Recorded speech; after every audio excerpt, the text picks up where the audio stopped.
Sementara itu pemirsa, untuk menciptakan mutu pendidikan yang berkualitas, proses pendidikan harus dilalui dan dilaksanakan dengan rasa bahagia baik oleh gurunya maupun siswanya.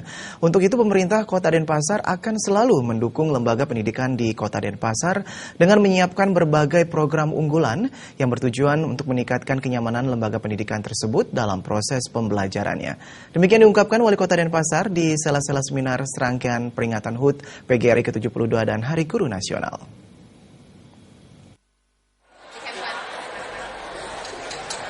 Lebih lanjut, Wali Kota Denpasar Edi Bagus Rai Dharma Wijaya Mantra mengungkapkan selama ini kalangan pendidikan kita terkesan lebih fokus memberikan pendidikan intelektual ke siswa.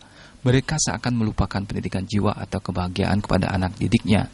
Selain menyelipkan pendidikan dengan jiwa yang bahagia, terlebih dahulu para guru jiwanya juga harus bahagia.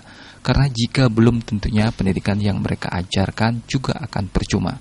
Selain itu, guna mendukung peningkatan mutu pendidikan di Kota Denpasar, pemerintah telah menyiapkan berbagai program, salah satunya Rumah Pintar dan peluncuran belajar daring berbasis smartphone. Layanan ini diisi dengan latihan tryout, kelas virtual, pembelajaran berbasis media sosial, dan pencarian guru privat. Selain itu juga ada ruang belajar berbasis smartphone yang disiapkan dalam bentuk hybrid learning journey. Siswa dapat belajar melalui video, rangkuman, dan infografis dalam meningkatkan mutu pendidikan. Semua siswa diberi beasiswa senilai 10,2 miliar. Pemkot juga menyiapkan beasiswa rentan miskin.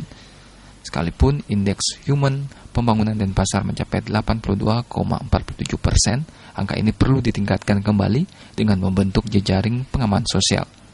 Sementara itu, Kadis Dikpora Denpasar, Wayan Gunawan, menjelaskan program belajar online berbasis smartphone ini merupakan bagian dari e-learning mendukung Denpasar sebagai smart city. Program ini menyasar 39.595 siswa SMP kelas 7 hingga 9, baik itu negeri maupun swasta.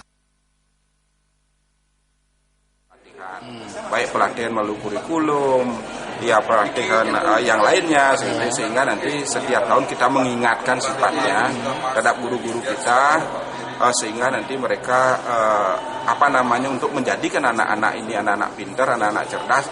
Tentunya mereka tidak boleh nanti tidak mengisi dirinya seperti itu. Kita harapkan. Sementara itu, Ketua PGRI Kota Denpasar Nyoman Winata juga setuju kekurangan guru di Denpasar diisi dengan guru PNS. PGRI mendesak pemerintah segera mengangkat guru baru dengan cara mencabut moratorium pengangkatan guru. Adalah memotivasi guru untuk meningkatkan profesionalismenya.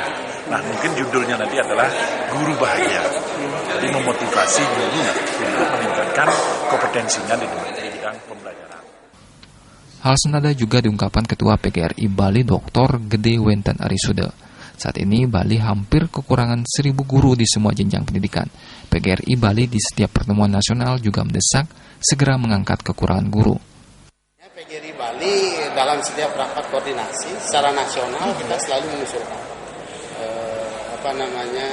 pemenuhan guru, mencabut moratorium, karena kan kalau saya istilahkan pengangkatan guru honor, pengangkatan guru kontrak itu emergensi. Kalau orang sakit masuk UGD kan emergensi. Tetapi tentu yang namanya emergensi tidak boleh dilaksanakan terus-menerus. Seminar serangkaian peringatan HUT Guru juga dihadiri motivator Oktastika Badai Nirmala dan Ketua Umum PB PGRI Dr. Unipa Harusidi. Tim Liputan melaporkan.